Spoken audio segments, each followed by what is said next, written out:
Namaskara, and this is the fourth session. In this fourth session I would like to explain you about water.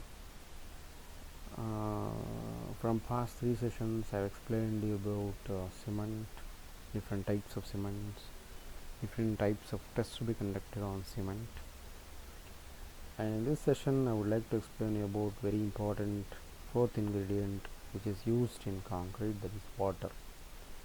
Everybody knows about water. This is a basic essential need, necessity. This is used for drinking purpose and for other essential purpose like cleaning, for gardening purpose, and for everything. But as a technical person I would like to highlight some of the important aspects about water. That means I want to speak about quality of water, which type of water to be used to prepare concrete or mortar. So here it is a very important ingredient in concrete. Normally I was repetitively highlighting or explaining about hydration process. When we add water into the cement, so it starts reacting and it produces a special product, this CSH gel, calcium silicate hydrate gel.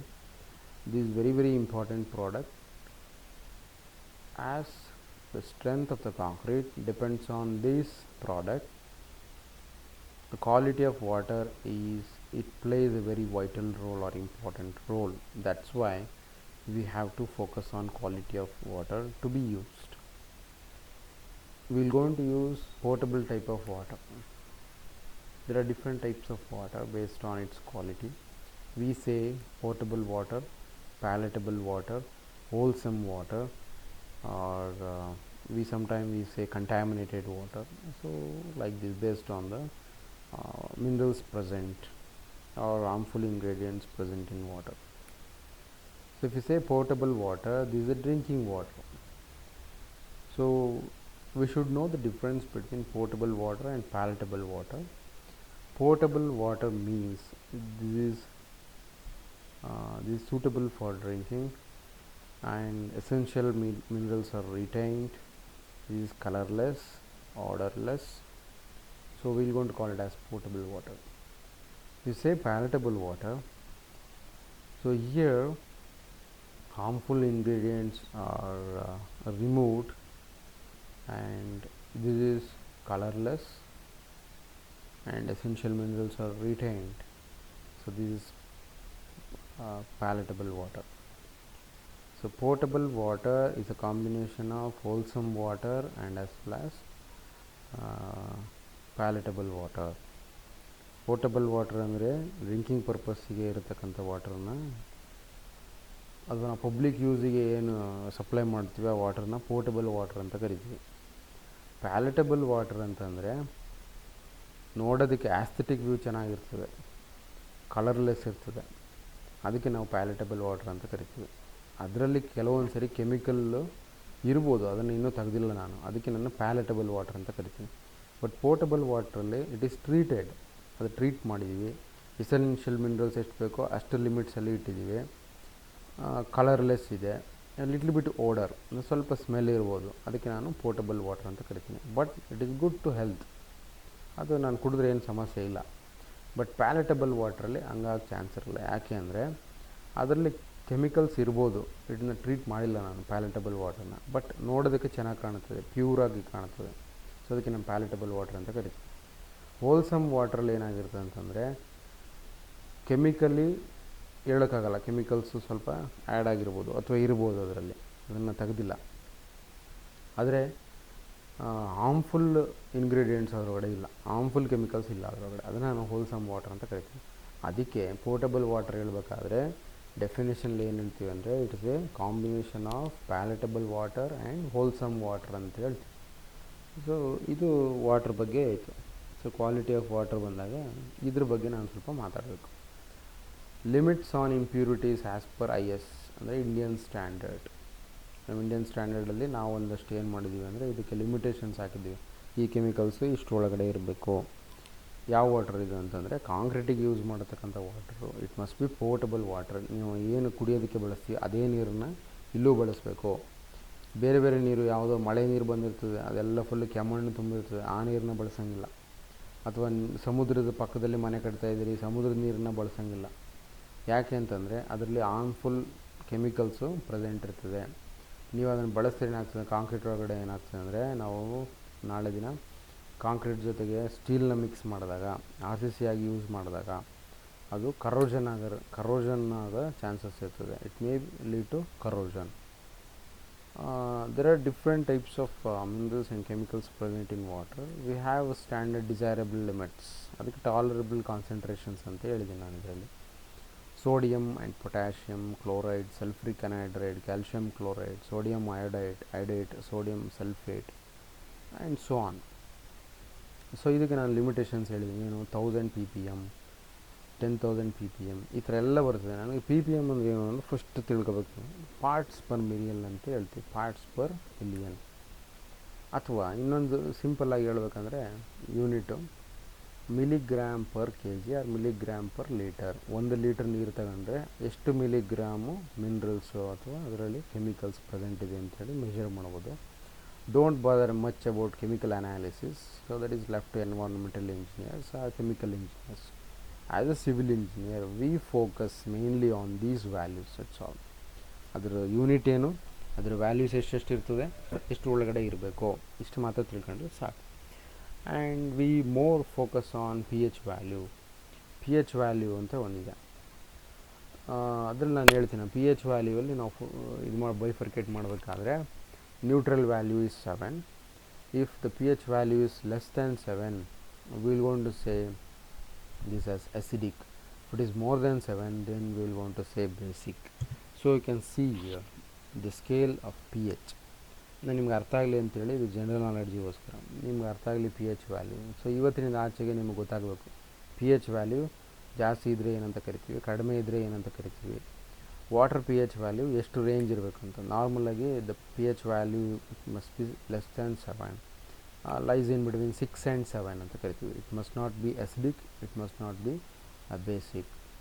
So ನಾರ್ಮಲಾಗಿ ಈಗ ನಾನು ನಿಮಗೆ explain ಮಾಡಬೇಕಾದ್ರೆ, ಇಲ್ಲಿ ನೀವು ದಿನ ಹಾಲು ಕುಡಿತೀರಿ, ಹಾಲು pH ವ್ಯಾಲ್ಯೂ ನೋಡಿ 6 ಇದೆ. ಟೊಮೊಟೊ, ನಿಂಬೆಹಣ್ಣು, battery, so these are acidic. Tomato ಹುಳಿ ಇರ್ತದೆ, ಆ್ಯಸಿಡ್. ಲೆಮನ್ನು ಹುಳಿ ಇರ್ತದೆ, ಲೆಮನ್ ಅಂದರೆ ನಿಂಬೆಹಣ್ಣು, ಇದು ಅಸಿಡಿಕ್. ಬ್ಯಾಟ್ರಿಯಲ್ಲಿ ನಾವು ಆ್ಯಸಿಡ್ ಹಾಕಿರ್ತೀವಿ, so completely acidic, the value is 0. C the difference. And stomach acid ಅಂದರೆ ನಮ್ಮ ಸ್ಟಮಕ್ ಆ್ಯಸಿಡ್ ಇರ್ತದೆ. ಆ್ಯಸಿಡ್ ಯಾಕೆ ಇರ್ತದೆ ಅಂತಂದರೆ ನಾವು ತಿಂದಿದ್ದ ಪದಾರ್ಥ ಅಲ್ಲಿ ಜೀರ್ಣ ಆಗಬೇಕು, ಸೊ ಅದಕ್ಕೋಸ್ಕರ ಅಲ್ಲಿ ಆ್ಯಸಿಡ್ ಇರ್ತದೆ. ನಾವು ಜಾಸ್ತಿ ಹೊತ್ತು ತಿನ್ನಲಿಲ್ಲ ಅಂತಂದರೆ ಅಸಿಡಿಟಿ ಆಗ್ತದೆ ಅಂತ ಹೇಳ್ತೀವಿ. ಯಾಕೆ ಅಸಿಡಿಟಿ ಅಂತಂದರೆ ಅಲ್ಲಿ ಆ್ಯಸಿಡ್ ಇರ್ತದೆ, ಬೇರೆ ಏನೂ ಪದಾರ್ಥ ಇರೋದಿಲ್ಲ, ಸೊ ಅದಕ್ಕೆ ಉಳಿತಾಗಿ ಬರೋಕ್ಕೆ ಸ್ಟಾರ್ಟ್ ಆಗ್ತದೆ. ಯಾಕೆ ಅಂದರೆ that is a reaction, acid ಜಾಸ್ತಿ ಆಯಿತು ಒಳಗಡೆ ಅಂತ. ಸೊ ಅದಕ್ಕೆ ಟೈಮ್ ಟು ಟೈಮ್ ಕರೆಕ್ಟಾಗಿ ಊಟ ಮಾಡಬೇಕು. ಸೊ ಇದೆಲ್ಲ ನಿಮಗೆ ಗೊತ್ತಿರುತ್ತೆ ಮುಂಚೆನೇ. And pH value of blood it is more than 7, this is basic 8 ಇದೆ. And you see the difference. Stomach tablets ಯಾಕೆ ಬಂತು, ಸ್ಟಮಕ್ ಟ್ಯಾಬ್ಲೆಟ್ ಅಂದರೆ ಅಸಿಡಿಟಿ ಜಾಸ್ತಿ ಇದೆ, ಟ್ಯಾಬ್ಲೆಟ್ ತಗೊಳ್ತೀವಿ. ಯಾಕೆ ಕಡಿಮೆ ಮಾಡ್ತಾಯಿದ್ದೀವಿ, ಸೊ ದಿಸ್ ಬೇಸಿಕ್. ಅದಕ್ಕೆ ಆಲ್ಕಲೈನ್ ಅಂತ ಕರೀತಾರೆ, ಆಲ್ಕಲೈನ್ ಆರ್ ಬೇಸಿಕ್. ಇಲ್ಲಿ ಇನ್ನೊಂದು ಹೇಳ್ಬೋದು ಅಂದರೆ ಬೇಕಿಂಗ್ ಸೋಡಾ ಅಂತಂದರೆ ಬೇಕ್ರಿಯಲ್ಲೆಲ್ಲ ಯೂಸ್ ಮಾಡ್ತೀವಿ, ಅಥವಾ ಬೇಕಿಂಗ್ ಪ್ರಾಡಕ್ಟ್ಸ್, ಅಲ್ಲಿಗೆ ಸೋಡಾ ಯೂಸ್ ಮಾಡ್ತೀವಿ ನಾವು ಮನೆಯಲ್ಲಿ, ಅಡುಗೆ ಸೋಡಾ ಅಂತ ಏನು ಕರಿತೀವಿ ಅದು. ಸೊ ಅದ್ರ ವ್ಯಾಲ್ಯೂ ಇಟ್ ಇಸ್ 9. ಸೊ ನಿಮಗೊಂದು ಡಿಫ್ರೆನ್ಸ್ ಗೊತ್ತಾಯ್ತು ಈಗ, ಬೇಸಿಕ್ ಅಂದರೆ ಏನು, ನ್ಯೂಟ್ರಲ್ ಅಂದರೆ ಏನು, ಅಸಿಡಿಕ್ ಅಂದರೆ ಏನು ಅಂತೇಳಿ. But here if you focus on quality of water, if we speak about pH value of water, it must be between 6 and 7. 6ರಿಂದ 7 ಇರಬೇಕು ಅಂತ ಹೇಳ್ತೀವಿ. ನಾರ್ಮಲಾಗಿ ಚೆಕ್ ಮಾಡಿದಾಗ ಅಷ್ಟು ಇರಬೇಕು ನಮಗೆ. ನಾನು ಮುಂಚೆನೇ ಹೇಳಿದೆ ನಿಮಗೆ definition for palatable water, wholesome water and portable water ಅಂತೇಳಿ. ನೀವು ಇಷ್ಟು ಅರ್ಥ ಮಾಡ್ಕೊಂಡ್ರೆ ಸಾಕು. ಪೋರ್ಟಬಲ್ ವಾಟರ್ ಅಂದರೆ it's a combination of both wholesome water as well as palatable water. Palatable water ಅಂದರೆ ಏನು, the water which is tasteful for drinking and aesthetically pure. ಇಲ್ಲಿ ಆಸ್ಥೆಟಿಕಲಿ ಅಂದರೆ ನೋಡೋದಕ್ಕೆ ಅಂತ, ನೋಡೋದಕ್ಕೆ ಚೆನ್ನಾಗಿ ಕಾಣಬೇಕು. ಒಂದು ಟರ್ಬಿಡಿಟಿ ಇರಬಾರ್ದು. ಟರ್ಬಿಡಿಟಿ ಅಂದರೆ ನಾವು ಬಗ್ಗಡ ಅಂತ ಕರಿತೀವಿ ಕನ್ನಡದಲ್ಲಿ. ಮಳೆ ನೀರು ಬಂದಾಗ ಯಾವ ಥರ ಮಣ್ಣು ಎಲ್ಲ ಮಿಕ್ಸ್ ಆದಾಗ ಕೆಂಪು ನೀರು ಬಂದಿರ್ತದೆ, ಅದಕ್ಕೆ ಟರ್ಬಿಡಿಟಿ ಇಸ್ ಹೈ ಅಂತ ಕರಿತೀವಿ, ಬಗ್ಗಡ ಅಂತ ಕರಿತೀವಿ ಅದನ್ನು. ಸೊ ಆ ಥರ ಇರಬಾರ್ದು, ನೋಡೋದಕ್ಕೆ ಪ್ಯೂರಾಗಿ ಕಾಣಬೇಕು ಒಂದು, ಆ್ಯಂಡ್ ಟೇಸ್ಟ್ ಇರಬೇಕು, ಅದಕ್ಕೆ ನಾವು ಪ್ಯಾಲೆಟಬಲ್ ವಾಟರ್ ಅಂತ ಕರಿತೀವಿ. ಹೋಲ್ಸಮ್ ವಾಟರ್ ಅಂದರೆ ಏನು? The water which is not chemically pure. ಅದು ಏಕೆ ಕೆಮಿಕಲ್ ಇರ್ತದೆ ಒಳಗಡೆ, chemical it is not pure but doesn't containing anything harmful to human health. ನಾವು ಕುಡಿದ್ರೂ ನಮಗೇನಾಗೋಲ್ಲ ಅಂಥ ವಾಟರ್ನ ಹೋಲ್ಸಮ್ ವಾಟರ್ ಅಂತ ಕರಿತೀವಿ. ಅದಕ್ಕೆ ಇದು 2 ಕಂಬೈನ್, ನೋಡೋದಕ್ಕೆ ಚೆನ್ನಾಗಿದೆ, ಹಾರ್ಮ್ಫುಲ್ ಇಂಗ್ರೀಡಿಯೆಂಟ್ಸ್ ಇಲ್ಲ, 2 ಕಂಬೈನ್ ಮಾಡಿದಾಗ ಅದು ಪೋರ್ಟಬಲ್ ವಾಟರ್ ಆಯಿತು. ಟ್ರೀಟ್ ಮಾಡಿದ್ವಿ, some we have treated and we have removed some of the harmful ingredients, harmful chemicals, so that is potable water. So ಇದನ್ನು ಬಿಟ್ಟು ಇನ್ನೂ ಮಾತಾಡೋದಾದರೆ, ನೀವು ಸೀ ವಾಟರ್ನ ಬಳಸೋಂಗಿಲ್ಲ. ಯಾಕೆ ಸೀ ವಾಟರ್ ಬಳಸೋಂಗಿಲ್ಲ ಅಂತಂದರೆ, ಯಾಕೆ ಪ್ರಶ್ನೆ ಬರುತ್ತೆ ಅಂದರೆ, ನಾರ್ಮಲಾಗಿ ಕೋಸ್ಟಲ್ ರೀಜನ್ಸಲ್ಲಿ ನಿಮಗೆ ಫ್ರೆಶ್ ವಾಟರ್ ಸಿಗದೇ ಇರ್ಬೋದು. ಯಾವುದೋ ಸಮುದ್ರ ಪಕ್ಕದಲ್ಲಿ ಮನೆ ಕಟ್ತಾ ಇರ್ತೀರಿ ಅಥವಾ ಸ್ಟ್ರಕ್ಚರ್ಸ್ ಬಿಲ್ಡ್ ಮಾಡ್ತಾ ಇರ್ತೀರಿ, ಆವಾಗ ಸೀ ವಾಟರ್ ತುಂಬ ಇರುತ್ತೆ ಅಂತ ಹೇಳಿ ಬಳಸೋಕ್ಕಾಗಲ್ಲ. It cannot be used for concrete, for mortar, it cannot be used, even it cannot be used for curing purpose. Curing ಮಾಡ್ತೀವಿ ನಾವು, ಅದಾದಮೇಲೆ ಅದಕ್ಕೂ ಬಳಸೋಂಗಿಲ್ಲ. ಯಾಕೆ ಬಳಸೋಂಗಿಲ್ಲ ಅಂದರೆ, it may lead to corrosion. ಯಾಕೆ ಅಂದರೆ it consist of sulphate and saline water. Saline ಅಂತ ಯಾಕೆ ಬಂತು ಅಂತಂದರೆ ಸಾಲ್ಟ್ ಕಂಟೆಂಟ್ ಇರ್ತದೆ, ಸೋಡಿಯಂ ಕ್ಲೋರೈಡ್, ಸೋಡಿಯಂ ಇರ್ತದೆ ಅಲ್ಲಿ, ಕ್ಲೋರೈಡ್ ಕಂಟೆಂಟ್ ಇರ್ತದೆ. So the concrete as well as iron or steel, it reacts with chloride and it disintegrates, ಪುಡಿ ಪುಡಿ ಆಗಿ ಸ್ಟಾರ್ಟ್ ಆಗ್ತದೆ. ಅದಕ್ಕೆ ನಾನು ಕರೋಷನ್ ಅಂತ ಹೇಳಿ ಕರಿತೀನಿ. ಸೊ ಅದಕ್ಕೋಸ್ಕರ ಅದನ್ನು ಬಳಸೋಂಗಿಲ್ಲ. So this what I want to highlight. So this much is sufficient for your level. So concrete may be PCC or RCC, so water must be potable water, and we mainly focus on pH value, right? Next ingredient is fine aggregate. So this is also very very important. Fine aggregate ನಿಮಗೊಂದು ಅರ್ಥ ಮಾಡ್ಕೋಬೇಕು ಇವತ್ತು. Fine aggregate ಅಂದರೆ ಏನು? 2 ಥರ aggregate ಬರ್ತವೆ, ಒಂದು fine aggregate, ಒಂದು ಕೋರ್ಸ್ ಅಗ್ರಿಗೇಟ್ ಅಂತೇಳಿ ಬರ್ತದೆ. ಇದ್ರ ಬಗ್ಗೆ ಯಾಕೆ ನಾವು ಅರ್ಥ ಮಾಡ್ಕೋಬೇಕು ಅಂತಂದರೆ, ಫೈನ್ ಅಗ್ರಿಗೇಟ್ ಅಂದರೆ normally V classify based on the size. ಇಲ್ಲಿ ನಾವು ಮೆನ್ಷನ್ ಮಾಡಿದ್ದೀನಿ 4.75 mm ISC ಅಂತ ಹೇಳ್ತೀವಿ. 4.75, ದಿಸ್ ವೆರಿ ವೆರಿ ಇಂಪಾರ್ಟೆಂಟ್. ಇವತ್ತಿನಿಂದ ಆಚೆಗೆ ನಿಮ್ಗೆ ಯಾರು ಕೇಳಿದ್ರೆ ಫೈನ್ ಅಗ್ರಿಗೇಟ್ ಅಂದರೆ ಏನಂದರೆ, the particle size which is less than 4.75 mm ISC or 4.75 mm, it is defined as fine aggregate ಅಂತ ಹೇಳ್ತೀವಿ ನಾವು. ಏನಂದರೆ, ಒಂದು ಸೀವ್ ತಗೊಂಡ್ರೆ, ಜರಡಿ ತಗೊಂಡ್ರೆ, ಆ pore size diagonally if you measure, it measures 4.75 mm. ಯಾವುದಾದ್ರೂ ಒಂದು ಸೀವ್ ಇದ್ದರೆ ಗೊತ್ತಾಗ್ತದೆ. ಆಮೇಲೆ ಸಿಮೆಂಟಲ್ಲಿ ನಾನು ಹೇಳಿದ್ದೆ, ಸೀವ್ ಅಂದರೆ ಜರಡಿ, ಅದ್ರ ಪೋರ್ ಸೈಜು, ಅಲ್ಲಿ ರಂಧ್ರ ಇರ್ತದೆ, ತೂತಿರ್ತದಲ್ಲ, ಅದರದ್ದು ಸೈಜು 4.75 mm ಇರ್ತದೆ. ಆ 4.75 mm ಒಳಗಡೆ ಪಾಸ್ ಆದರೆ ಅಂಥ ಪಾರ್ಟಿಕಲ್ನ ನಾನು ಏನಂತ ಕರಿತೀನಿ? ಸ್ಯಾಂಡ್ ಅಂತ ಕರಿತೀನಿ, ಅಥವಾ ಫೈನ್ ಅಗ್ರಿಗೇಟ್ ಅಂತೇಳಿ ಕರಿತೀನಿ. 4.75 ರೀಟೈನ್ ಆಗ್ತದೆ. ರೀಟೈನ್ ಅಂದರೆ ಉಳ್ಕೊಳ್ತದೆ, ಅದು ಪಾಸ್ ಆಗೋಲ್ಲ. ಆ ರೀಟೈನ್ ಆಗಿದ್ದನ್ನು ಏನಂತ ಕರಿತೀನಿ? ಕೋರ್ಸ್ ಅಗ್ರಿಗೇಟ್ ಅಂತ ಕರಿತೀನಿ. So this very very important.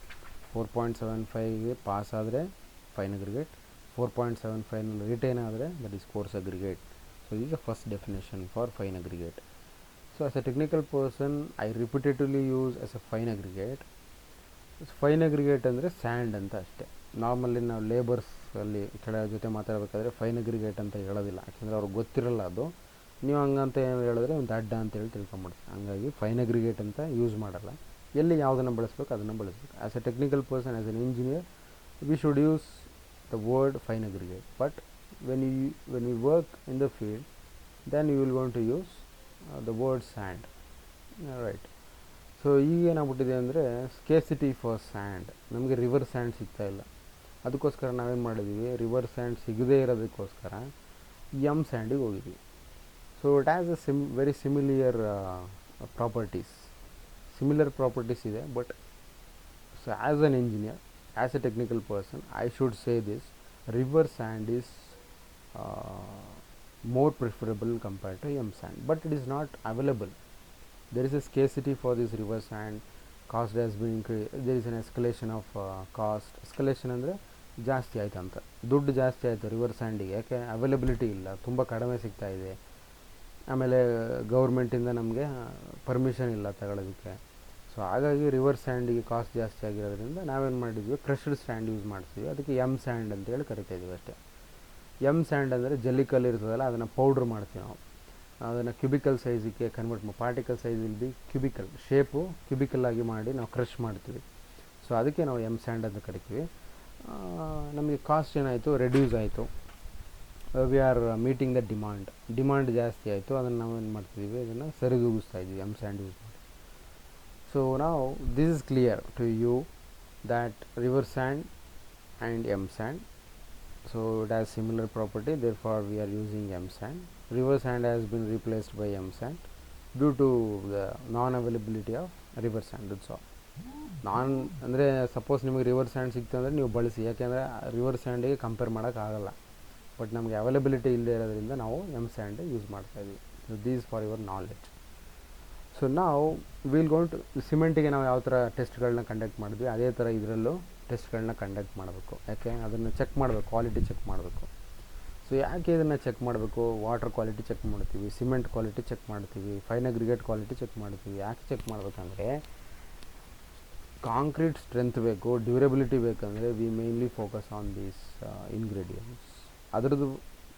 ಇದ್ರದ್ದೆಲ್ಲ ಚೆನ್ನಾಗಿತ್ತು ಅಂದರೆ ಕಾಂಕ್ರೀಟ್ ಚೆನ್ನಾಗಿರ್ತದೆ ಅಂತ ಅರ್ಥ. ಎಕ್ಸಾಂಪಲ್ ಹೇಳ್ಬೇಕಂದ್ರೆ ನಮ್ಮ ಮನೇಲಿ ಉಪ್ಪಿಟ್ಟು ಮಾಡ್ತೀವಿ. ಉಪ್ಪಿಟ್ಟು ಮಾಡೋದೇ ಚೆನ್ನಾಗಿರಬೇಕು ಅಂತಂದರೆ ಒಳ್ಳೆ ರವೆ ಯೂಸ್ ಮಾಡಬೇಕು, ಒಳ್ಳೆ ಟೊಮೊಟೊ ಯೂಸ್ ಮಾಡಬೇಕು, ಒಳ್ಳೆ ಈರುಳ್ಳಿ ಯೂಸ್ ಮಾಡಬೇಕು, ಒಳ್ಳೆ ಇಂಗ್ರೀಡಿಯೆಂಟ್ಸನ್ನೇ ಯೂಸ್ ಮಾಡಬೇಕು. ಅದರಲ್ಲಿ ಸ್ವಲ್ಪ ಗೋಡಂಬಿ ಎಲ್ಲ ಮಿಕ್ಸ್ ಮಾಡಬೇಕು, ಅಂದರೆ ಉಪ್ಪಿಟ್ಟು ಚೆನ್ನಾಗಿರ್ತದೆ. ಉಪ್ಪು ಹಾಕಬೇಕು, ಖಾರ ಕರೆಕ್ಟಾಗಿರಬೇಕು. ಅಂದರೆ ಅರ್ಥ ಏನು, ವೆರಿ ಸಿಂಪಲ್. ನಿಮಗೆ ಒಳ್ಳೆ ಕಾಂಕ್ರೀಟ್ ಬೇಕಂದರೆ ಒಳ್ಳೆ ಸಿಮೆಂಟ್ ಯೂಸ್ ಮಾಡಬೇಕು, ಒಳ್ಳೆ ಫೈನ್ ಅಗ್ರಿಗೇಟ್ ಹಾಕಬೇಕು, ಒಳ್ಳೆ ವಾಟರ್ ಯೂಸ್ ಮಾಡಬೇಕು, ಒಳ್ಳೆ ಕೋರ್ಸ್ ಅಗ್ರಿಗೇಟ್ ಯೂಸ್ ಮಾಡಬೇಕು. ಈ ಅಡ್ಮಿಕ್ಸ್ಚರ್ ಯಾವುದಾದ್ರೂ ಬೇಕಿದ್ರೆ ಆ್ಯಡ್ ಮಾಡಬೇಕು. ಸೊ ಅಂದ್ರೇನು, ಯಾಕಿದೆಲ್ಲ ಹೇಳಿದೆ ಅಂದರೆ ವೈ ಅಂತಂದರೆ what is the necessity of testing this ingredients ಅಂತ ಬರುತ್ತೆ ಕ್ವಶನ್. ನೆಸೆಸಿಟಿ ಯಾಕೆ ಮಾಡಬೇಕು ಇದೆಲ್ಲ ಅಂತಂದರೆ ಈ ಉದ್ದೇಶಕ್ಕೋಸ್ಕರ, ಕ್ವಾಲಿಟಿ ಚೆಕ್ ಮಾಡಬೇಕಂತ. So quality is very very important. Don't compromise with the quality. So now we will going to conduct some of the tests on fine aggregate. Even we conduct some of the tests on coarse aggregate. We will see later. ಈ fine ಅಗ್ರಿಗೇಟ್ಗೆ ಏನೇನು test ಮಾಡ್ತೀವಿ ಅಂತಂದರೆ, first one is specific gravity, ಅದು ಹೇಳ್ತೀನಿ ಯಾವ ಥರ test ಮಾಡಬೇಕಂತ. Second one is ಡೆನ್ಸಿಟಿಯಲ್ಲಿ ಮತ್ತೆ ಬೇರೆ ಬೇರೆ ಥರ ಡ್ರೈ ಡೆನ್ಸಿಟಿ, ಬಲ್ಕ್ ಡೆನ್ಸಿಟಿ ಅಂತ ಬರ್ತದೆ. Anyhow density is sufficient. And moisture content, and then bulking of sand, sieve analysis, ಇನ್ನೂ ಬೇಕಾದ ಥರ ಟೆಸ್ಟ್ಗಳನ್ನ ನಾವು ಮಾಡ್ಬೋದು. Basically this is sufficient. Specific gravity ಅಂದರೆ ಏನು, ಫಸ್ಟ್ ಒನ್ ನೋಡೋಣ. ಫಸ್ಟು ನಿಮ್ಗೆ ಹೇಳ್ತೀನಿ ಏನು ಇದ್ರ ಬಗ್ಗೆ ಸ್ವಲ್ಪ ಹೈಲೈಟ್ ಮಾಡ್ತೀನಿ. ಸ್ಪೆಸಿಫಿಕ್ ಗ್ರಾವಿಟಿ ಅಂದರೆ ಏನು ಅಂದರೆ, mainly specific gravity depends on its weight. Specific gravity ಜಾಸ್ತಿ ಆದರೆ ಅದ್ರ ವೆಯ್ಟು ಜಾಸ್ತಿ ಆಗ್ತದೆ. ಈಗ ನಾನು ಸ್ಪೆಸಿಫಿಕ್ ಗ್ರಾವಿಟಿ ಡೆಫಿನೇಷನ್ ಹೇಳ್ಬೇಕಾದ್ರೆ, specific gravity is defined like this: weight of the material to equal volume of water. It is a ratio of weight of material to equal volume of water. ಇದು basic definition. ಇದು ನಿಂಗೆ ಹೇಳಿದ್ರೆ ನಿಮ್ಗೆ ಅರ್ಥ ಆಗೋಲ್ಲ, ಅದನ್ನು procedure wise ನಾನು explain ಮಾಡ್ತೀನಿ. ಇದು ಸ್ಪೆಸಿಫಿಕ್ ಗ್ರಾವಿಟಿ ಅಂದರೆ ಇಷ್ಟು. ಅಲ್ಲಿ ಫಸ್ಟು ಒಂದು ಗಮನ ಕೊಡಬೇಕು, ರೇಷಿಯೋ ಆಫ್ ಈ ಇಲ್ಲಿ ಒಂದು ನೋಡೋಣ, ಇದು ಫಸ್ಟ್ ನೋಡೋಣ, ಆಮೇಲೆ ಇಲ್ಲಿ ನೋಡಿ. ಫಸ್ಟು ಇಷ್ಟೇ ಗಮನಿಸಿದ್ರೆ ಸಾಕು. ಇಲ್ಲೇನು ನಾನು ತೋರಿಸಿದ್ದೀನಿ, weight of sample to equal volume of water. ಒಂದು ಸ್ಯಾಂಪಲ್ ತಗೊಂಡಿದ್ದೀನಿ, ಅದೆಷ್ಟೋ ಇರ್ಬೋದು, ಡಿವೈಡ್ ಬೈ ಅದರದ್ದು ಈಕ್ವಲ್ ವಾಲ್ಯೂಮ್ ಆಫ್ ವಾಟರ್ನ ನಾನು ರೇಷಿಯೋ ತಗೊಂಡ್ರೆ it is defined as specific gravity ಅಂತ ಹೇಳ್ತಾ ಇದ್ದೀನಿ. ಸೊ ಇಷ್ಟನ್ನು ನೋಡ್ಕೊಂಡಿರಿ, ಆಮೇಲೆ ನಾನು ಹೇಳ್ತೀನಿ ಏನಂತೇಳಿ. Second one is density. Density is defined as weight per unit volume. ಅದರದ್ದು ವೆಯ್ಟ್ ತಗೊಂಡೆ, ಒಂದು ಕಂಟೈನರ್ಗೆ ಹಾಕಿದ್ದೀನಿ, ವೇಯ್ ಮಾಡಿದ್ದೀನಿ, ಡಿವೈಡ್ ಬೈ ಟೋಟಲ್ ವಾಲ್ಯೂಮ್. ಅದನ್ನು ನಾನು ಎತ್ಕೊಂಡಿದ್ದೀನಿ ಡೆನ್ಸಿಟಿ ಅಂತ ಕರಿತೀನಿ. ಡ್ರೈ ಡೆನ್ಸಿಟಿ ಅಂತ ಒಂದು ಬರ್ತದೆ, ಬಲ್ಕ್ ಡೆನ್ಸಿಟಿ ಅಂತ ಒಂದು ಬರ್ತದೆ. ಅದನ್ನು ನೆಕ್ಸ್ಟ್ ನೋಡೋಣ. ಮಾಯಿಶ್ಚರ್ ಕಂಟೆಂಟ್ ಅಂದರೆ weight of water present divide by total sample collected. ಎಷ್ಟು ನೀರಿತ್ತಲ್ಲ ಆ ನೀರು ಡಿವೈಡ್ ಬೈ ಟೋಟಲ್ ಸ್ಯಾಂಪಲ್ ಎಷ್ಟು ತಗೊಂಡಿದ್ದೀನಿ. ಈ ಮಾಯಿಶ್ಚರ್ ಕಂಟೆಂಟ್ ಅಂದರೆ ನಾರ್ಮಲಾಗಿ ಸ್ಯಾಂಡಲ್ಲಿ ನೀರಿನಂಶ ಇರ್ತದೆ. ಅದನ್ನೇನು ಮಾಡಬೇಕೀಗ, ನಾನು ಚೆಕ್ ಮಾಡಬೇಕು ಎಷ್ಟು ಇರ್ತದೆ ಕಂಟೆಂಟ್ ಅಂತ. ಯಾಕೆ ಚೆಕ್ ಮಾಡಬೇಕಂದ್ರೆ, ಸಪೋಸ್ ಆ ಮಾಯಿಶ್ಚರ್ ಕಂಟೆಂಟ್ ಮೇಲೆ ನಾನು ಡಿಸೈಡ್ ಮಾಡ್ತೀನಿ ಎಷ್ಟು ವಾಟರ್ನ ಆ್ಯಡ್ ಮಾಡಬೇಕಂತ. ಸಪೋಸ್ ಸ್ಯಾಂಡಲ್ಲಿ ನೀರಿತ್ತು, ನೀವೇನು ಮಾಡ್ತೀರಿ, ಕಾಂಕ್ರೀಟ್ ಪ್ರಿಪೇರ್ ಮಾಡಬೇಕಾದ್ರೆ ನೀರನ್ನು ಇಷ್ಟು ml ಆಫ್ ವಾಟ್ರನ್ನ ಆ್ಯಡ್ ಮಾಡ್ಬೇಕಂತ ಇರ್ತದೆ, ಲೀಟ್ರನ್ನ ಆ್ಯಡ್ ಮಾಡ್ಬೇಕಂತ ಇರ್ತದೆ. ನೀವು ಏನು ಮಾಡ್ತೀರಿ, ಇದರಲ್ಲಿ ಮಾಯ್ಶ್ಚರ್ ಕಂಟೆಂಟ್ ಇರ್ತದೆ, ಅದನ್ನು ಅನಾಲಿಸಿಸ್ ಮಾಡೋದಿಲ್ಲ, ನೀರನ್ನು ಜಾಸ್ತಿ ಹಾಕಿದ್ದೀರಿ ಅಂತಂದರೆ ಎಕ್ಸಸ್ ಆಗಿಬಿಡ್ತು. ನೀವು ಇಲ್ಲಿ ಮಾಯ್ಶ್ಚರ್ ಕಂಟೆಂಟ್ ಎಷ್ಟಿರ್ತದೆ ಆ ಕಂಟೆಂಟನ್ನು ನೀರನ್ನು ಡಿಡಕ್ಟ್ ಮಾಡಿ ಮಿಕ್ಕಿದ್ದನ್ನು ಆ್ಯಡ್ ಮಾಡಿದ್ರೆ ಅಲ್ಲಿಗೆ ಸಫಿಷಿಯೆಂಟ್ ಆಯಿತು.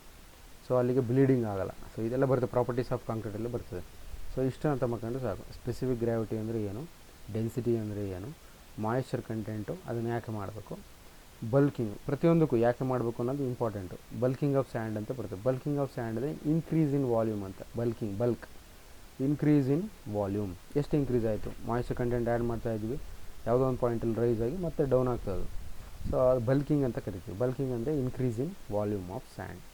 ಸೀವ್ ಅನಾಲಿಸಿಸ್ ಅಂದರೆ ಬೇರೆ ಬೇರೆ ಸೀವ್ಗಳು, ಜರಡಿಗಳಿರ್ತದಲ್ಲ, ಒಂದ್ರ ಕೆಳಗಡೆ ಒಂದು ಇಟ್ಟು ಸೈಜ್ಗಳನ್ನ ರೆಡ್ಯೂಸ್ ಮಾಡಿ ತೊಗೊಂಬರ್ತೀವಿ, ಸೀವ್ ಮಾಡ್ತಾ ಇರ್ತೀವಿ. ಸೀವ್ ಮಾಡಿ ನೋಡ್ತೀವಿ ನಾವು ಯಾವ ಇದರಲ್ಲಿ ಯಾವ ಸೀವಲ್ಲಿ ಎಷ್ಟು ರಿಟೈನ್ ಆಯಿತು, ಸೈಜ್ ಮೇಲೆ ಡಿಪೆಂಡ್ ಇರ್ತದೆ. 63 mm, 4.75 mm, 4.7 ಕೆಳಗಡೆ ಒಂದು 150 ಮೈಕ್ರಾನ್ ASC ಈ ಥರ ಬರ್ತದೆ, ಹೇಳ್ತೀನಿ ಆಮೇಲೆ. ಸೊ ಈ ಥರ ಒಂದೊಂದು ಪ್ರತಿಯೊಂದು ಟೆಸ್ಟನ್ನು ನಾವು ಮಾಡಬೇಕಾಗ್ತದೆ. ಸೀವ್ ಅನಾಲಿಸಿಸಲ್ಲಿ ನಾವೇನು ಮಾಡ್ತೀವಿ, ಗ್ರೇಡಿಂಗ್ ಆಫ್ ಅಗ್ರಿಗೇಟ್ಸ್ ಅಂತ ಬರ್ತದೆ. So first one is specific gravity. Specific gravity ಅಂದರೆ ಹೇಳಿದೆ ನಾನು ಡೆಫಿನೇಷನ್ ಅಂತ. It is the ratio of weight of sample to equal volume of water. ಈಗ ಫಸ್ಟು ಇದು ಡೆಫಿನೇಷನ್ ಆಯಿತು. ಇದನ್ನು ಅರ್ಥ ಮಾಡ್ಕೋಬೇಕಂದ್ರೆ ಇದು ಫಸ್ಟ್ ಏನು ಮಾಡಬೇಕು, ಈ ಪ್ರೊಸೀಜರ್ನ ಅರ್ಥ ಮಾಡ್ಕೋಬೇಕು. ಈಗ ಫಸ್ಟ್ ಒನ್ ನಾನು ಹೇಳ್ತೀನಿ, ದಿಸ್ ಇಸ್ ಅ ಪೈಕ್ನೋಮೀಟರ್ ಟೆಸ್ಟ್ ಅಂತ ಬರ್ತದೆ. ಇನ್ನೊಂದು ಟೆಸ್ಟ್ ಇದೆ ನಮ್ಮ ಹತ್ರ, ಬಟ್ ನೀವು ದಿಸ್ ಸಫಿಷಿಯೆಂಟ್ ನಾವು. ಇದು ಪೈಕ್ನೋಮೀಟರ್ ಬಾಟ್ಲ್ ಅಂತ ಇರುತ್ತೆ. 1 ಲೀಟ್ರ್ ಕೆಪಾಸಿಟಿ ಇರ್ತದೆ ಇರೋದು. ಇದಕ್ಕೆ ಒಂದು ರಿಂಗ್ ಟೈಪ್ ಇರ್ತದೆ, ಇದು ಬ್ರಾಸ್ ಕೋನ್ ಟೈಪ್, ಮೇಲ್ಗಡೆ ಕ್ಯಾಪ್ ಇರ್ತದೆ ಒಂದು. ಇದನ್ನು ಈ ಬಾಟಲಿಗೆ ಮೇಲ್ಗಡೆ ಇದನ್ನು ಪ್ಲೇಸ್ ಮಾಡಬೇಕು. ಇದು ಎಂತ ಗ್ಯಾಸ್ಕೆಟ್ ಟೈಪ್ ಇರ್ತದೆ. ಗ್ಯಾಸ್ಕೆಟ್ ಅಂದರೆ ನಮಗೆ ನೀರು ಲೀಕ್ ಆಗಬಾರ್ದು ಅಂತೇಳಿ ಇಲ್ಲಿ ಪ್ಲೇಸ್ ಮಾಡ್ತೀವಿ ನಾವು. ಅದ್ರ ಮೇಲೆ ಇದನ್ನು ಕೋನ್ ಶೇಪನ್ನು ಇಡ್ತೀವಿ, ಬ್ರಾಸ್ ಕೋನು. ನೆಕ್ಸ್ಟು ಈ ರಿಂಗನ್ನು ಮೇಲ್ಗಡೆ ಪ್ಲೇಸ್ ಮಾಡಿ ಥ್ರೆಡ್ ಟೈಪ್ ಇರ್ತದೆ, ಟೈಟ್ ಮಾಡ್ತೀವಿ. ಸೊ ಇದು ಆಪ್ರೇಷನ್ ಯಾವ ಥರ ಅಂತೇಳಿ. So you can see 6 mm hole ಇರ್ತದೆ ಬ್ರಾಸ್, ಇದರಲ್ಲಿ brass conical top, screw ring ಇರ್ತದೆ, ರಬ್ಬರ್ ವಾಷರ್, ಅದನ್ನು ಹೇಳಿದ್ನಲ್ಲ, ಇಲ್ಲಿ ವಾಷರ್ ಹಾಕ್ತೀವಿ ನಾವು, ರಬ್ಬರು ಗ್ಯಾಸ್ಕೆಟ್ ಟೈಪು, ಅದು ನೀರು ಲೀಕ್ ಆಗಬಾರ್ದಂತ. It's a glass jar of 1 litre capacity. You see the procedure, it is very simple. First ಏನು ಮಾಡಬೇಕು, ಒಂದು ಎಂಟಿ ಬಾಟಲ್ ತಗೊಂಡಿದ್ದೀನಿ, ಅದ್ರದ್ದು ವೆಯ್ಟ್ ತೆಗೆದೆ, ಎಂಟಿ ಪೈಕ್ನೋಮೀಟ್ರ್ ವೆಯ್ಟ್ W1 ಅಂತ ಕರೆಯೋದು. ಒಂದು ಎಂಟಿ ಬಾಟ್ಲ್ ಏನು ಹಾಕೋಂಗಿಲ್ಲ, ಡ್ರೈ ಇರ್ತದೆ, ಅದು ಎಲ್ಲ ಕ್ಲೀನ್ ಮಾಡಬೇಕು. ಇನ್ಕ್ಲೂಡಿಂಗ್ ಇದೆಲ್ಲ ಸೇರಿಸಿ ಒಟ್ಟಿಗೆ ಏನು ಮಾಡಬೇಕು, ಅದು ವೇಯ್ ಮಾಡಬೇಕು, that is W1. Fine. Next ಏನು ಮಾಡಿದ್ವಿ, you collect 1/3 of the sample, 1/3 of this bottle.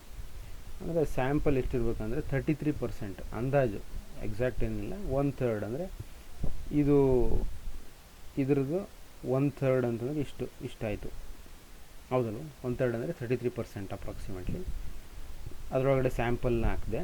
Sample ಹಾಕಿ ಮಾಡಿದಾಗ ಇದ್ರದ್ದು ವೆಯ್ಟ್ ತಗೊಳ್ತೀನಿ. ಈಗ ಈ ವೆಯ್ಟ್ ಅಂದರೆ ಏನಾಯ್ತು, ಅಲ್ಲಿಗೆ ಒಂದು bottle weight plus sample weight ಎರಡೂ ಸೇರಿಸಿ W2 ಆಯಿತು. Okay, this second one. Next third one ಏನು ಮಾಡ್ತೀನಿ, ಇದೇ ಪೈಕ್ನೋಮೀಟ್ರಿಗೆ, ಈ ಪೈಕ್ನೋಮೀಟ್ರಲ್ಲಿ 1/3 ಸ್ಯಾಂಡ್ ಹಾಕಿದ್ದೀನಿ, ಅದ್ರದ್ದು ವೆಯ್ಟ್ ತಗೊಂಡು ಅದು W2 ಆಯಿತು. ನೆಕ್ಸ್ಟ್ ಮೂರನೇ ಸತಿ ಏನು ಮಾಡ್ತಾಯಿದ್ದೀನಿ, ಆ ಸ್ಯಾಂಡ್ ಜೊತೆಗೆ, ಅದು ಅಲ್ಲೇ ಇರಲಿ ಸ್ಯಾಂಡ್, ಅದ್ರ ಜೊತೆಗೆ ಏನು ಮಾಡಬೇಕು, ನೀರು ಹಾಕಬೇಕು. ನೀರು ಹಾಕಿ ಯಾವ ಥರ ಹಾಕ್ಬೇಕಂತಂದರೆ ಕಂಪ್ಲೀಟ್ ಇಲ್ಲಿ ತನಕ ಬರಬೇಕು ನೀರು. ಅದಕ್ಕೇನು ಮಾಡಬೇಕು, ಏರ್ ವಾಯ್ಡ್ಸನ್ನು ರಿಮೂವ್ ಮಾಡಬೇಕು. ಆ ರಿಮೂವ್ ಮಾಡೋದಕ್ಕೆ ಪ್ರೊಸೀಜರ್ ಯಾವ ಥರ ಇರ್ತದೆ ಅಂತಂದರೆ, ಆ ಪೈಕ್ನೋಮೀಟ್ರನ್ನ ಈ ಥರ ಫಿಲ್ ಮಾಡಿ ಕಂಪ್ಲೀಟು, ನಮಗೆ ಈ ಹೊಲಿಗೆ ಮಷೀನಿಗೆ ಆಯಿಲ್ ಹಾಕೋಕ್ಕೆ ಒಂದು ಇದು ಬರ್ತದೆ, ಪ್ರೆಸ್ ಮಾಡಿ ಒಂಥರ ಈ ಆಯಿಲ್ ಹಾಕೋದಕ್ಕೆ ಒಂದು ಟ್ಯೂಬ್ ಥರ ಕೊಟ್ಟಿರ್ತಾರೆ, ಅದೇ ಥರ ಯೂಸ್ ಮಾಡಿ ನಾವೇನು ಮಾಡ್ತೀವಿ, ನೀರಿನ ಹೊರಗಡೆ ತುಂಬ್ತಾ ಹೋಗ್ತೀವಿ. ತುಂಬಿ ಅದೇನು ಮಾಡಬೇಕು, ಹಿಂಗೆ ಮಾಡಬೇಕು. ಅಂದರೆ have to shake all in 360 degrees. So ಈ ಥರ ಶೇಕ್ ಮಾಡಬೇಕು, ಮೇಲೆ ಕೆಳಗೆ ಮಾಡಬೇಕು. ಸೊ ಏರ್ ವಾಯ್ಡ್ಸನ್ನು ರಿಮೂವ್ ಮಾಡಬೇಕು. ಸೊ ಕಂಪ್ಲೀಟ್ ಫಿಲ್ ಆದಮೇಲೆ ಮೇಲೆಡೆಗೆ ಈ ಥರ ಟ್ಯಾಪ್ ಮಾಡಿದ್ರೆ ನಿಮಗೆ ನೀರು ಕಾಣಬೇಕಲ್ಲಿ. ಸೊ ಏರ್ ಬಬಲ್ಸ್ ಬರಬಾರ್ದು. ಸೊ ಅವಾಗ ಏನು ಮಾಡ್ತೀನಿ, I will take the weight that is called as W3. So ಅಲ್ಲಿ ಏನಾಯಿತು, pycnometer plus sample plus water. So 2/3 water ಸೇರ್ಕೊಂಡ್ಬಿಟ್ಟಿರ್ತದೆ, 1/3 ಸ್ಯಾಂಪಲ್ ಇರ್ತದೆ. ಸೊ ಅದನ್ನು W3 ಅಂತ ಕರೆದು. ಸೊ ಇದಿಷ್ಟು ಒಂದು ಸೆಟ್ ಆಯಿತು. ಇವಾಗ ಏನು ಮಾಡಬೇಕು, ಈ ನೀರು ಮತ್ತು ಸ್ಯಾಂಡ್ ಎಲ್ಲ ತೆಗೆದು ನೀಟಾಗಿ ಪೈಕ್ನೋಮೀಟ್ರನ್ನ ಬಾಟಲ್ನ ತೊಳಿಬೇಕು, ಮತ್ತು ಅದನ್ನು ಒರೆಸ್ಬೇಕು, ಅದನ್ನು ಡ್ರೈ ಮಾಡಬೇಕು. Then you fill this pycnometer bottle completely with water. ಈ ಪೈಕ್ನೋಮೀಟ್ರ್ ಏನಿತ್ತಲ್ಲ ಅದಕ್ಕೆ ಏನು ಮಾಡಬೇಕು, ಕಂಪ್ಲೀಟ್ ನೀರನ್ನ ತುಂಬಿಸ್ಬೇಕು. ನೀರನ್ನ ತುಂಬಿಸಿ ಮತ್ತೆ ಅದೇ ಇಲ್ಲಿ ತನಕ ಕಂಪ್ಲೀಟ್ ಏನು ಹೋಲ್ ಇರ್ತದೆ ಅಲ್ಲಿ ನಿಮಗೆ ನೀರು ಕಾಣಬೇಕು, ಏರ್ ವಾಯ್ಡ್ಸ್ ಇರಬಾರ್ದು. ಮತ್ತೆ ಏನು ಮಾಡಬೇಕು, you rotate this pycnometer like this by holding ಈ finger on the hole. Complete ಬಾಟಲ್ನ ಕರೆಕ್ಟಾಗಿ ಹಿಡಿಬೇಕು, ಇಲ್ಲಾಂದರೆ ಹೊಡೆದೋಗ್ಬಿಡ್ತದೆ ಬಿದ್ದರೆ. ಸೊ ಕರೆಕ್ಟಾಗಿ ತಿರುಗಿಸ್ಬೇಕು. ತಿರುಗಿಸಿದಾಗ ನೀವು ಮತ್ತೆ ಎಲ್ಲ ಕಂಪ್ಲೀಟ್ ವಾಯ್ಡ್ಸನ್ನು ತೆಗಿತೀರಿ.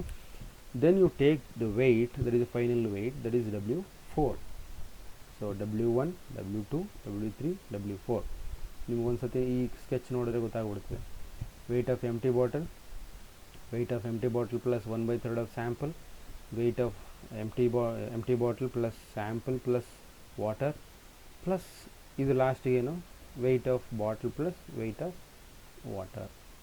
ಸೊ ಇದಿಷ್ಟು ಆದಮೇಲೆ ಇದೇ ಪ್ರೊಸೀಜರ್ ಇಲ್ಲಿ ಎಕ್ಸ್ಪ್ಲೇನ್ ಮಾಡಿದ್ವಿ, ನೀವು ಆಮೇಲೆ ಓದ್ಕೋಬೋದು ಬೇಕಿದ್ರೆ. ಸೊ ಈಗ ನನಗೇನು ಬೇಕು, ಈ ಡೆಫಿನೇಷನ್ಗೆ ನಾನು ಫಾರ್ಮುಲನ್ನ ಸೆಟ್ ಮಾಡಬೇಕಿದ್ನ. weight of oven dried sample divide by weight of water equal to dried sample ಅಂತ ಹೇಳಿದೆ. ಸಿಂಪಲ್, ಅದು ಇಷ್ಟು ಹೇಳಬೇಕಾಗಿಲ್ಲ. Weight of sample to equal volume of water ಅಂದರೆ ಸಾಕು. ಈಗ ವೆಯ್ಟ್ ಆಫ್ ಡ್ರೈಡ್ ಸ್ಯಾಂಪಲ್ ಬೇಕಂದರೆ W2 - W1 ಯಾವ ಥರ ಬಂತು ನೋಡಿ. W2 ಅಂದರೆ ಪೈಕ್ನೋಮೀಟ್ರ್ ಪ್ಲಸ್ ಸ್ಯಾಂಪಲ್, ಇದಕ್ಕೆ ಮೈನಸ್ ಮಾಡ್ತಾಯಿದ್ದೀನಿ. ಪೈಕ್ನೋಮೀಟ್ರ್ ಮೈನಸ್ ಮಾಡಿದ್ರೆ you will get this weight of sample collected. So ಅದೇ weight of sample collected. Oven dried ಅಂತ ಹಾಕ್ಲತ್ತೀವಿ ಅಂದರೆ ಅದ್ರಲ್ಲಿ ಮಾಯಿಶ್ಚರ್ ಕಂಟೆಂಟ್ ಇದೆ, ರಿಮೂವ್ ಮಾಡಬೇಕಂತ ಅರ್ಥ ಅಷ್ಟೇ. W2 - W1 divided by W4 - W1 ನೋಡಿ. W4 - W1 ಏನು ಮಾಡ್ತಿದ್ರಿ, ಈ pycnometer plus water minus pycnometer ಅಂದರೆ you will get complete water collected. ನೀವೆಷ್ಟು ನೀರನ್ನ ತಗೊಂಡಿದ್ದೀರಾ ಪೈಕ್ನೋಮೀಟ್ರಲ್ಲಿ ಅಂತ ಗೊತ್ತಾಗ್ತದೆ. ರೈಟ್. W4 - W1 ಅಂದರೆ ಇದಿಷ್ಟು ಏನಾಯಿತು, ವೆಯ್ಟ್ ಆಫ್ ವಾಟರ್ ಅಷ್ಟೇ ಆಯಿತು. ಮೈನಸ್ W3 - W2 ಅಂದರೆ W3ಯಲ್ಲಿ weight of sample, weight of pyknometer, ಇದು weight of pyknometer plus weight of sample, weight of water. ಇದಿಷ್ಟರಲ್ಲಿ ಉಳಿತಾ ಇರೋದು ಎಷ್ಟು, ಇಷ್ಟು ಮಾತ್ರ, ಈ ವಾಟರ್ ಮಾತ್ರ ಉಳಿತಾ ಇರೋದು. ಈ ವಾಟ್ರಲ್ಲಿ ಈ ವಾಟರ್ ಮೈನಸ್ ಮಾಡಿದ್ರೆ ಈ ವಾಟರ್ ಸಿಕ್ತು, ಇಷ್ಟು ವಾಟರ್ ಮಾತ್ರ ಸಿಕ್ತು. ಅದೇ ಡೆಫಿನೇಷನ್ ಏನು ನೋಡಿ. ಈಗ weight of sample to equal volume of water. ಈ ಸ್ಯಾಂಪಲ್ ಏನು ಕಲೆಕ್ಟ್ ಮಾಡಿದ್ದೀರಿ ಅಷ್ಟು ಪ್ರಮಾಣದಲ್ಲಿ ಮಾತ್ರ ನೀರು, ಅದಕ್ಕೆ ನಾನು ಕಂಪೇರ್ ಮಾಡ್ತಾ ಇದ್ದೀನಿ. I am comparing the weight of sample to weight of water. ಯಾಕೆ ನೀರಿಗೆ ಹಾಕಿದ್ದೀನಿ, ನೀರನ್ನೇ ಮಾಡ್ತಾಯಿದ್ದೀನಿ ಅಂತಂದರೆ, ಬೇರೆದಕ್ಕೆ ನೀವೇನಾದರೂ ಮಾಡ್ತೀವಿ ಅಂತಂದರೆ ಅದ್ರದ್ದು ಸ್ಪೆಸಿಫಿಕ್ ವೆಯ್ಟ್ ಬೇರೆ ಆಗ್ತದೆ. ಇಲ್ಲಿ ಸ್ಪೆಸಿಫಿಕ್ ವೆಯ್ಟ್ ಈಸ್ ಯೂನಿಟ್. ನಾವು ಸ್ಪೆಸಿಫಿಕ್ ಗ್ರಾವಿಟಿ ಅಥವಾ ಸ್ಪೆಸಿಫಿಕ್ ವೆಯ್ಟನ್ನು ಇದು ಮಾಡಿದಾಗ ನಾವು ನೀರನ್ನು 1 kg = 1 ಲೀಟರ್ ಅಂತ ಹೇಳ್ತೀವಿ. ಯಾಕೆಂದರೆ ಸ್ಪೆಸಿಫಿಕ್ ವೆಯ್ಟು 1. ಅದೇ ನೀವು ಆಯಿಲ್ ತಗೊಂಡ್ರೆ ಅದ್ರದ್ದು ಬೇರೆ ವ್ಯಾಲ್ಯೂ, ಕೆರೋಸಿನ್ ತಗೊಂಡ್ರೆ ಅದ್ರದ್ದು ವ್ಯಾಲ್ಯೂ ಬೇರೆ, ಪೆಟ್ರೋಲ್ ಡೀಸೆಲ್ ಅದ್ರ ವ್ಯಾಲ್ಯೂ ಬೇರೆ. ಆದರೆ ವಾಟ್ರದ್ದು ಹಂಗಲ್ಲ, ನೀವು ವೆಯ್ಟ್ ತಗೊಂಡ್ರೂ ಅಷ್ಟೇ ಬರ್ತದೆ, ಲೀಟ್ರಲ್ಲಿ ಮೆಜರ್ ಮಾಡಿದ್ರು ಅಷ್ಟೇ ಬರ್ತದೆ. So therefore I am comparing this sample to water. So ಇಷ್ಟೇ. ಸೊ ಅಂದರೆ ಇಲ್ಲಿ ಇನ್ನೊಂದು ಸತಿ ನೋಡಿದ್ರೆ weight of sample to equal volume of water. ಇದು ಏನು ತಗೊಂಡಿದ್ದೀನಲ್ಲ ಅದೇ ಗಾತ್ರದಲ್ಲಿ ನೀರು ಹಾಕಿದಾಗ ಅದರದ್ದು ಎಷ್ಟು ಬಂತು ವೆಯ್ಟು ಅಂತ ಅದು ಕಂಪೇರ್ ಮಾಡಿದಾಗ you will get a value that is defined as specific gravity of fine aggregate. Normally the value will be in between 2.6 and 2.7, 2.6, 2.7 ಈ ಥರ ವ್ಯಾಲ್ಯೂ ಬರ್ತದೆ. So you can memorize this values. So normally ಜಾಸ್ತಿ weight ಇತ್ತಂದರೆ specific gravity ಜಾಸ್ತಿ ಬರ್ತದೆ, weight ಕಡಿಮೆ ಆದರೆ specific gravity ಕಡಿಮೆ ಬರ್ತದೆ. So I hope this is sufficient. And ನಾವೇನು ಮಾಡ್ತೀವಿ ಅಂತಂದರೆ ಕೆಲವು ಸರಿ ತಪ್ಪಾಗೋ ಚಾನ್ಸ್ ಇರ್ತದೆ. In order to eliminate human errors we will going to repeat this procedure for 3 to 4 times. ಏನು ಪ್ರೊಸೀಜರ್ ಇರ್ತದೆ ಅದನ್ನು 3 ರಿಂದ 4 ಸತಿ ಮಾಡಬೇಕು. And will take the average value. 3 ಸತಿನೂ ಬೇರೆ ಬೇರೆ ವ್ಯಾಲ್ಯೂ ಬರ್ತದೆ ಅಥವಾ ಒಂದೇ ವ್ಯಾಲ್ಯೂ ಬರ್ಬೋದು. The first value may be 2.6, the second value may be 2.61, and third value that means in the third iteration or repetition you may get 2.62. You take average of these three values, 2.6 plus 2.61 plus 2.62 divided by 3. It is the average value. The average value ತಗೊಳ್ತೀವಿ. So that's about how to conduct this specific gravity. So you can see this value, the value may vary between 2.6 and 2.7. Fine. So I will stop here and we'll continue in the next class. So you study this, and this is very very important, and even you study this specific gravity test, and you have to conduct this test in the laboratory. So this is very very important. Okay, fine. So I will discuss in the next class.